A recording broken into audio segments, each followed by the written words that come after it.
Reni, seorang gadis miskin yang bekerja di butik mewah, tiba-tiba dituduh mencuri kalung berlian dan dipaksa membuka bajunya demi membuktikan dirinya tidak bersalah. Namun, saat tanda lahir unik di pundaknya terlihat, semua orang terkejut.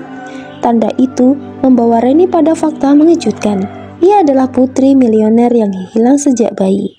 Dari keterpurukan hingga menemukan jati diri, hidupnya berubah dalam sekejap. Namun di balik semua kemewahan yang menantinya, apakah Reni siap meninggalkan kehidupan lamanya?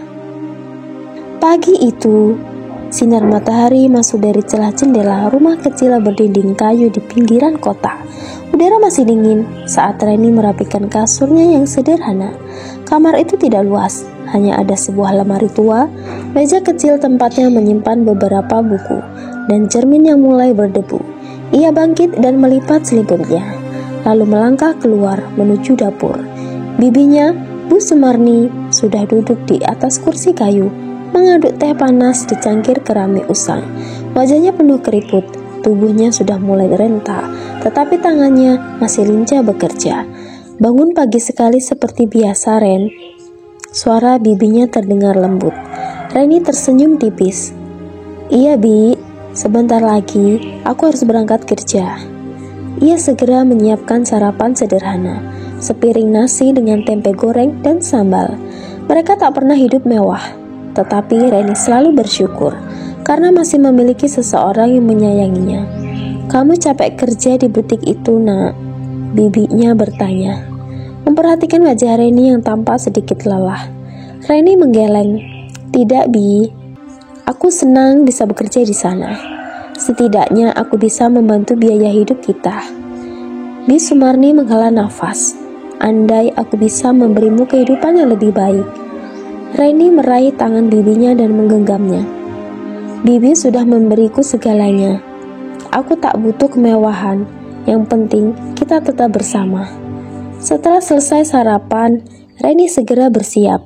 Ia mengenakan seragam butik, blus putih dan rok hitam panjang. Rambut panjangnya ia kepang rapi. Wajahnya tampak riasan, hanya sedikit bedak tipis untuk menyamarkan lelah di bawah matanya. Saat melangkah keluar rumah, bibinya menatapnya dengan tatapan penuh kasih. Hati-hati di jalan ya. Jangan lupa berdoa. Reni tersenyum dan mengangguk sebelum berjalan menuju jalan raya untuk naik bus. Kota yang akan membawanya ke pusat kota. Perjalanan menuju kota, bus kota pagi itu penuh sesak. Rani berdiri di tengah, berpegangan pada besi, pegangan yang dingin. Udara di dalam bus bercampur dengan berbagai aroma bau parfum, keringat, dan asap rokok samar-samar. Dari luar jendela yang terbuka, di sebelahnya, seorang ibu muda tengah menenangkan anaknya yang rewel. Sementara seorang bapak tua sibuk membaca koran. Kehidupannya berjalan seperti biasa, tanpa ada tahu bahwa hari itu akan menjadi titik balik dari hidup Reni. Ia menatap keluar jendela, melihat hiruk-pikuk kota yang mulai ramai. Mobil-mobil melaju dengan cepat. Perjalan kaki berjalan tergesa-gesa, dan gedung-gedung tinggi menjulang di sepanjang jalan. Betapa berbedanya dunia ini dengan kehidupan sederhananya di rumah. Tak lama kemudian, bus berhenti di halte dekat butik tempatnya bekerja. Reni turun dan menghela nafas dalam-dalam sebelum melangkah ke dalam gedung. Butik yang mewah dan megah. Di dalam butik, udara dingin dari pendingin ruangan langsung menyambutnya. Dinding butik dipenuhi rak kaca berisi perhiasan berkilauan, tas-tas mahal, dan pakaian dari merek-merek ternama. Dan mengambil pinnya di dalam loker. Namanya Reni. Kamu yang bertugas di bagian perhiasan hari ini. Suara Maya, rekan kerjanya terdengar. Reni tersenyum dan mengangguk. Baik, Kak. Bagian perhiasan adalah tempat paling sensitif di butik. Setiap hari, pelanggan kaya datang untuk memilih berlian, emas, atau batu permata berharga. Reni harus selalu berhati-hati dalam melayani mereka. Baru saja ia menata ulang tampilan etalase, seorang pelanggan masuk. Wanita berusia sekitar 50-an, pakaian glamor dan perhiasan mencolok. Mana kalung berlian yang kupesan minggu lalu? Suara Bu Linda, pelanggan VIP yang terkenal angkuh, terdengar di seluruh ruangan. Reni segera menghampiri dengan sopan. "Selamat pagi, Bu Linda. Silakan tunggu sebentar. Saya akan mengambilkannya." Wanita itu hanya mendengus dan melirik Reni dari ujung kepala hingga kaki. Tatapannya meremehkan. Dari dulu, pelayan di butik ini selalu dari kalangan biasa. Kenapa tidak ada yang lebih berkelas? Gumamnya pelan. Tapi cukup keras untuk didengar Reni. Hati Reni sangat sakit. Tapi ia memilih diam. Ia sudah terbiasa dengan perlakuan seperti ini. Saat ia berbalik untuk mengambil kalung yang dimaksud, seseorang pegawai lain datang dengan wajah panik. "Reni, kita ada masalah besar." Reni menoleh. Matanya melela saat mendengar kata-kata berikutnya. "Kalung berlian Bu Linda hilang." Reni menatap Maya dengan kening berkerut. "Apa maksudmu hilang?" Maya menelan ludah. Wajahnya tegang. Kalung berlian pesanan Bu Linda tidak ada di tempatnya. Jantung Reni berdegup kencang. Ini adalah butik mewah. Tempat setiap barang berharga memiliki sistem keamanan ketat. Bagaimana mungkin kalung seharga ratusan juta bisa hilang begitu saja? Mungkin salah letak. Coba kita cari dulu. Usul Reni mencoba tetap tenang. Namun, sebelum mereka sempat bergerak, suara Bu Linda terdengar memenuhi butik. "Di mana kalungku?" serunya dengan suara tinggi. Seisi butik langsung menoleh.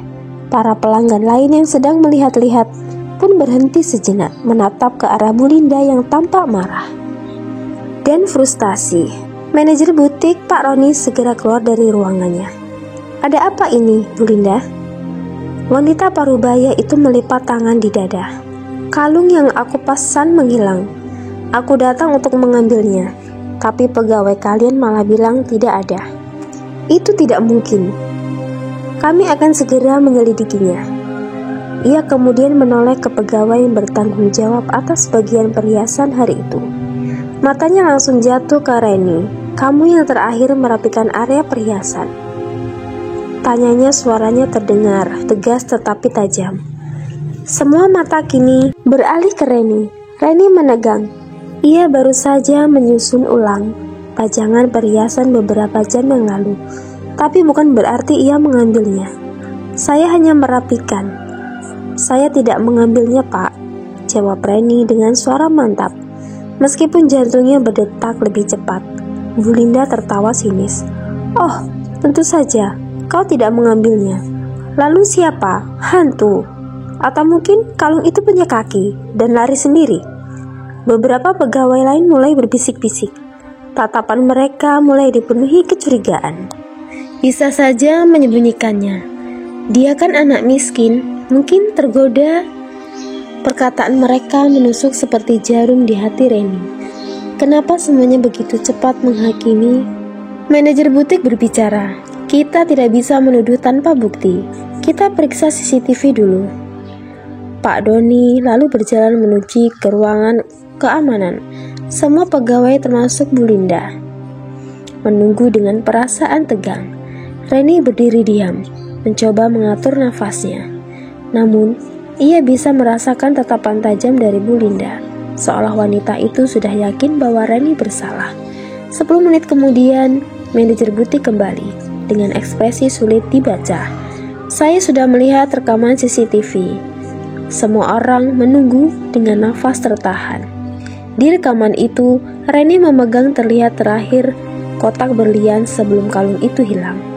Ruangan menjadi hening. "Apa aku tidak salah dengar?" Bu Linda menyipitkan matanya, lalu tersenyum penuh kemenangan. "Aku tahu sejak awal gadis ini yang mengambilnya." Reni membelalakan matanya. "Tunggu, saya memang mau megang kotaknya, tapi saya hanya menyusun ulang pajangan, saya tidak mengambilnya. Kalung itu..." Namun tidak ada yang mau mendengarkannya. Tetapi semua tatapan benar-benar mengarah ke Reni. Manajer butik terlihat ragu. "Reni, sampai kita menemukan kalungnya, aku harus meminta maaf. Tapi kamu harus diperiksa." Bu Linda tersenyum sinis. "Bagus, periksa semua barangnya. Bahkan kalau perlu, periksa dia sendiri. Mungkin dia menyembunyikannya di bajunya. Sekarang, Reni merasa tubuhnya membeku. Bagaimana mungkin ia bisa menghadapi penghinaan seperti ini di ruangan butik? Terasa begitu sunyi, seakan semua orang menahan nafas, menunggu apa yang akan terjadi selanjutnya. Tatapan tajam Bu Linda masih tertuju pada Reni, penuh kesombongan dan kepuasan, seolah sudah memastikan bahwa Reni adalah dalang semua ini. Reni, setidaknya kita periksa dulu barang-barangmu. Ini hanya prosedur. Jantung Reni berdegup begitu keras, seakan bisa terdengar di seluruh ruangan. Ia ingin berteriak, ingin mengatakan bahwa semua ini tidak adil. Tetapi ia tahu, tidak ada yang akan benar-benar mendengarkannya. Tapi saya tidak mencuri, Pak, kata Reni dengan suara yang masih berusaha tenang. Namun Bu Linda tertawa sinis. Oh, tentu saja. Kau akan bilang begitu. Semua pencuri selalu bilang, saya tidak mencuri, katanya menirukan suara Reni dengan nada mengejek. Beberapa pegawai lain mulai berbisik-bisik, menciptakan gelombang keraguan dan prasangka di ruangan. Itu memang dia terakhir yang menyentuh kotaknya. Kalau dia tidak mengambilnya, lalu siapa? Kasian sih, tapi bukti sudah jelas. Dadanya semakin sesak. Mengapa semua orang begitu cepat menghakimi? Pak Roni akhirnya memberi isyarat pada seorang satpam butik, Pak Irwan, untuk mulai melakukan pemeriksaan. Maaf Reni, ini hanya untuk memastikan semuanya jelas. Satpam itu mendekat menatapnya dengan tatapan datar. Silakan buka tasmu. Reni menelan ludah, tangannya gemetar membuka resleting tas kecilnya. Isinya hanya dompet, ponsel lama, dan sebotol air minum. Pak Irwan menggeledah isi tas itu dengan teliti, tetapi tidak ada tanda-tanda kalung berlian yang dicari. Hati Reni sedikit lega, tetapi hanya sesaat. Tidak ada di tasnya, lapor Pak Irwan. Namun Bu Linda masih belum puas. Kalau tidak ada di tasnya, mungkin dia menyembunyikannya di bajunya. Kata-kata itu membuat semua orang menegang. Reni membelalakkan matanya. Mungkin dia menyelipkannya di balik bajunya. Siapa tahu, manajer butik terlihat tidak nyaman. Bu Linda, permintaan seperti itu agak berlebihan.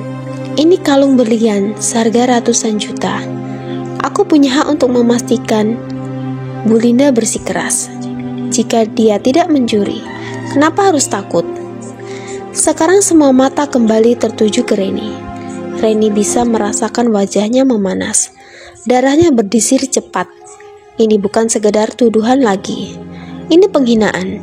Ia melihat ke sekeliling, berharap ada yang membela dirinya. Tetapi tak seorang pun berani berbicara. Maya, satu-satunya rekan kerja yang biasanya baik padanya, hanya menunduk, tak berani ikut campur. Reni mulai merasa sendirian. Benar kan? Tidak ada seorang pun yang ia percaya padanya. Manajer butik menghela nafas berat, seolah menghitung semua resiko yang sedang terjadi. Reni, katanya, kau tidak harus melakukan ini. Tapi, jika kau ingin membuktikan bahwa kau tidak bersalah, ini bisa menjadi cara tercepat. Reni menatapnya, tak percaya dengan apa yang baru saja didengarnya. Jadi saya harus mengorbankan harga diri saya hanya untuk membuktikan bahwa saya ini tidak pencuri.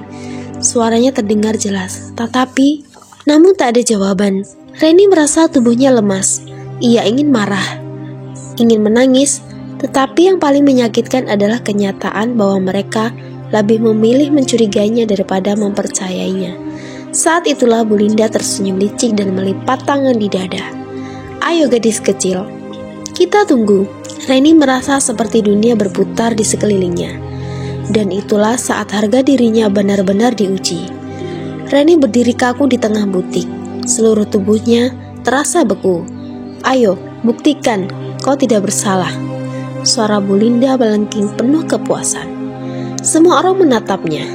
Pegawai butik, satpam, pelanggan, bahkan beberapa orang yang hanya lewat di depan butik ikut berhenti untuk melihat drama memalukan ini. Saya tidak mencuri. Suaranya gemetar tapi tetap tegas. Namun Bu Linda tertawa sinis. Kalau kau tidak bersalah, kenapa harus takut? Tatapan manajer butik Pak Roni masih ragu. Reni, ini memang permintaan yang berat. Tapi kalau kamu yakin tidak mencuri, ini bisa menyelesaikan masalah lebih cepat. Reni mencengkeram bajunya erat-erat. Apakah mereka benar-benar meminta ini darinya? Air matanya hampir tumpah, bukan karena takut, tapi karena sakit hati. Ia sudah bekerja di butik ini selama hampir 2 tahun. Selama itu, tidak pernah sekalipun ia membuat masalah, tidak pernah berbuat curang, dan selalu berusaha lebih keras daripada siapapun. Dan sekarang, semua itu tidak ada artinya, hanya karena ia miskin, hanya karena ia bukan siapa-siapa. Mereka dengan mudah menuduhnya. Dengan tangan Reni bergetar, membuka kancing bajunya. Tak ada yang menggantikannya. Mereka hanya menonton. Beberapa pegawai bahkan melihat menahan senyum, seolah menikmati pertunjukan ini. Ini salah, ini tidak adil. Reni menggigit bibirnya, menahan tangis yang ingin pecah. Namun tepat ketika ia hendak melepaskan kancing kedua, sebuah suara berat tiba-tiba memecah keheningan. Cukup! Semua orang terkejut. Seorang pria tua berdiri di pintu masuk butik. Rambutnya telah memutih, tetapi sorot matanya tajam dan penuh wibawa. Ia melangkah masuk dengan ekspresi penuh kemarahan. Apa yang sedang terjadi di sini? Suaranya menggelegar. Manajer butik buru-buru mendekat. Pak Surya, apa yang membawa Anda kemari? Pak Surya, nama itu cukup dikenal di dunia bisnis. Ia adalah seorang pengusaha sukses, tangan kanan dari salah satu miliuner terkaya di negeri ini. Namun, yang paling mengejutkan adalah ekspresi terkejut di wajahnya saat melihat Reni. Tatapannya langsung jatuh ke pundak Reni, ke arah sesuatu yang terlihat di bawah kerah bajunya yang setengah terbuka. Sebuah tanda lahir kecil berbentuk setengah bulan. Pak Surya terdiam, matanya melebar, nafasnya tercekat. Reni mengerutkan kening. Kenapa pria ini menatapnya seperti itu? Dan kenapa ekspresinya terlihat begitu syok? Detik berikutnya, kata-kata Pak Surya membuat semua orang terdiam. Dari mana kau mendapatkan tanda itu? Siapa nama orang tuamu? Semua mata beralih ke Pak Surya. Pria tua yang baru saja memasuki butik dengan ekspresi penuh keterkejutan. Namun, bukan kehadiran yang membuat suasana penuh dramatis, melainkan tatapannya yang terpaku pada pundak Reni. Reni masih berdiri kaku, tangannya berhenti di kancing bajunya yang setengah terbuka. Wajahnya masih merah karena malu, tetapi kini ada kebingungan yang lebih besar dalam benaknya. Dari mana kau mendapatkan tanda itu? Suara berat Pak Surya memecah keheningan. Manajer butik, pegawai, bahkan Bu Linda yang tadinya begitu percaya diri, kini tampak bingung. Tanda apa maksudnya? Reni menatap pria tua itu. Apa yang Anda maksud? Pak Surya melangkah lebih dekat. Matanya masih terpaku pada tanda di pundaknya. Nama orang tuamu? Tanyanya lagi. Kali ini suaranya sedikit bergetar. Reni semakin kebingungan. Orang tua? Ia bahkan tidak pernah tahu siapa mereka. Saya tidak tahu, Pak. Saya dibesarkan oleh bibi. Reni menelan ludah, suara yang lebih lirih. Saya tidak pernah mengenal mereka. Pak Surya terdiam. Matanya yang semula penuh tanda tanya, ini berubah menjadi sesuatu yang lebih dalam. Seperti kepedihan, astaga. Bisiknya seolah baru saja menemukan sesuatu yang lama ini ia cari. Namun, sebelum ada yang bisa bertanya lebih jauh, Bu Linda yang sejak tadi diam, tiba-tiba tertawa sinis. Tunggu dulu, apa hubungannya ini dengan tuduhan? Jangan bilang kau mau membelanya, karena ada tanda aneh di pundaknya. Mereka masih mencurigai Rani. Manajer butik yang tadinya ikut tertegun, kini kembali serius. Pak Surya, saya tidak tahu apa yang Anda pikirkan, tapi gadis ini masih dalam penyelidikan. Kami kehilangan kalung berlian, dan dia adalah orang terakhir yang menyentuhnya. Pak Surya menatapnya, dan itu cukup untuk menuduhnya.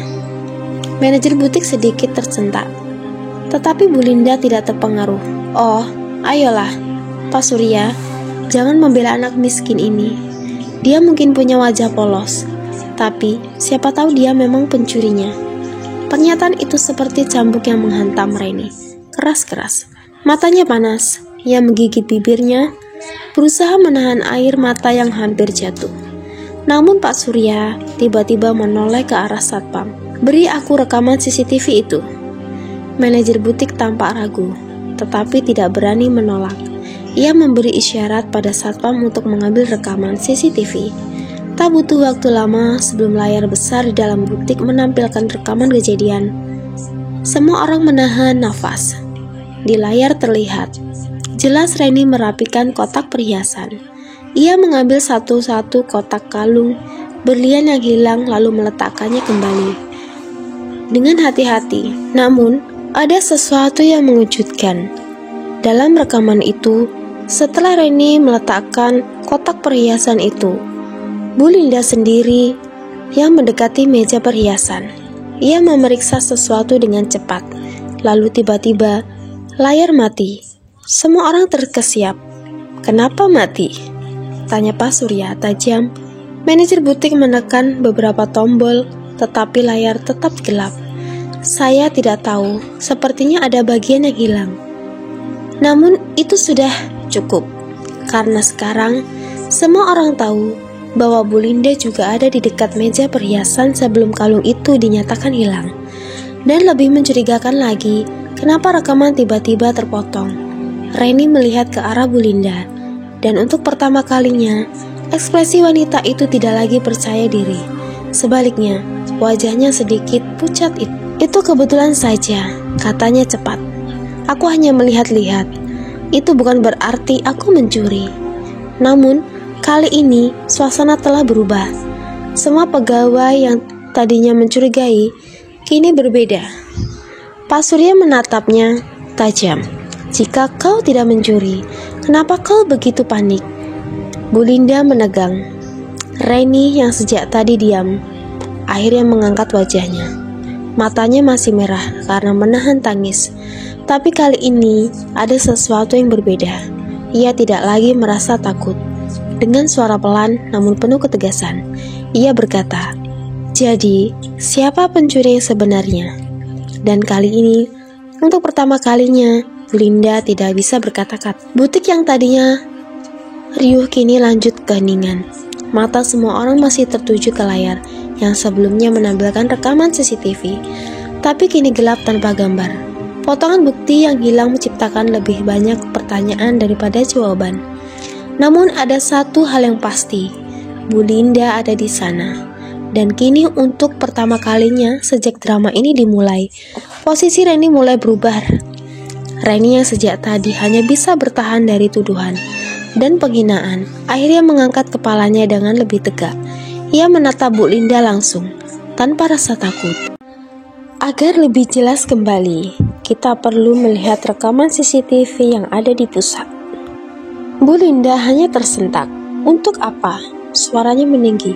"Kalian tidak percaya padaku?" Pak Doni menatapnya dengan tegang. "Ibu bilang tidak bersalah. Jadi tidak ada salahnya kan memastikan?" Seketika wajah Bu Linda memucat, dan semua orang mulai menyadarinya. Sebelumnya, ia adalah orang yang paling bersemangat untuk menekan Reni. Ingin gadis dihukum tanpa ampun. Namun kini, saat semua bukti mulai berbalik, reaksinya berbeda. Ada ketakutan dalam ekspresinya, dan hal itu membuat semua orang di butik menyadari sesuatu. Mungkin Reni memang tak bersalah, dan lebih jauh lagi, mungkin mereka telah melakukan kesalahan besar. Pak Surya yang sejak awal dia memperhatikan, akhirnya melangkah ke depan.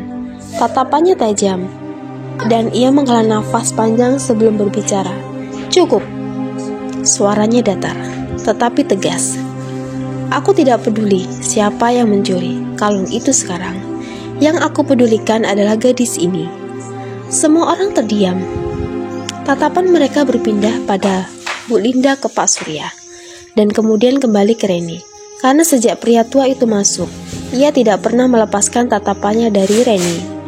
Dan ekspresinya bukan hanya keterkejutan biasa. Ada sesuatu yang lebih dalam di sana.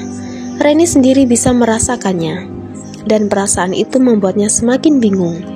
Akhirnya, dengan suara yang lebih pelan tetapi penuh ketegasan, Pak Surya menatap Reni dan mengajukan pertanyaan yang membuat semua orang menahan nafas. "Siapa namamu?" Suasana di butik terasa lebih sunyi dari sebelumnya. Reni mengerutkan kening.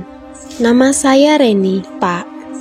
Pak Surya tetap menatapnya, seakan mencoba menggali sesuatu lebih dalam dari sekedar namanya. "Siapa orang tuamu?" Reni mengerjap. Ia tidak tahu kenapa pertanyaan itu menusuk hatinya begitu dalam. Tetapi ia menjawab dengan suara lirih. "Saya tidak tahu, Pak. Saya dibesarkan oleh bibi saya sejak kecil. Saya tidak pernah tahu siapa orang tua saya." Jawaban itu membuat Pak Surya sedikit goyah. Ia melangkah satu langkah ke belakang, seakan sedang mencoba menenangkan pikirannya sendiri. Reni melihat sesuatu dalam ekspresi pria tua itu, sesuatu yang aneh, seperti kesedihan atau mungkin keterkejutan. Dan untuk pertama kalinya sejak ia masuk ke butik ini, Pak Surya tersenyum kecil. Namun senyum itu penuh kepedihan. "Ya Tuhan," bisiknya lebih kepada dirinya sendiri. Lalu dengan suara yang lebih tenang tetapi tetap penuh emosi, ia berkata, "Kau tidak tahu siapa orang tuamu, tapi aku tahu siapa kau. Aku tahu siapa kau." Kalimat itu bergema di dalam kepala Reni, seperti suara petir yang mengguncang. Semua orang di butik menatap Pak Surya dengan keterkejutan. Apa maksudnya? Reni menggerutkan kening, mencoba mencari penjelasan dari pria itu. Tapi yang ia lihat hanyalah campuran keterkejutan yang sesuatu lebih dalam kesedihannya. "Apa maksud Anda?" Suaranya lirih, nyaris bergetar. "Sebenarnya, tanda lahir yang ada di pundakmu yang berbentuk bulan setengah atau bulan sabit, itu adalah ciri khas tanda dari keluarga Baskoro. Nama Baskoro bagi sebagian orang tidak asing. Nama itu adalah nama yang paling terpandang di negeri ini. Salah satu nama yang dimiliki oleh satu keluarga yang terpandang dan kaya raya." Kemudian Pak Surya menceritakan apa yang sebenarnya terjadi pada keluarga itu. Reni pun tidak mempercayai sepenuhnya mengenai hal itu. Setelah kepulangannya sesampainya di rumah, ia langsung bertanya kepada bibinya mengenai hal ini. Apakah semua pernyataan yang dinyatakan oleh Pak Surya itu benar adanya? Kemudian, bibi pun bercerita awal mulanya ia menemukan Reni. Ternyata Reni adalah seorang anak yang ditemukan di pasar. Kemudian ia besarkan. Namun hari demi hari berlalu. Setelah Reni tumbuh dewasa, bibinya pun mengetahui siapa sebenarnya. Dan benar, Reni adalah anak dari keluarga Baskoro yang hilang beberapa tahun yang lalu. Reni pun tidak mempercayai hal ini. Namun, setelah tes DNA yang dibuktikan, ternyata benar, Reni adalah salah satu anak dari salah satu orang terkaya dan terpandang di kota itu.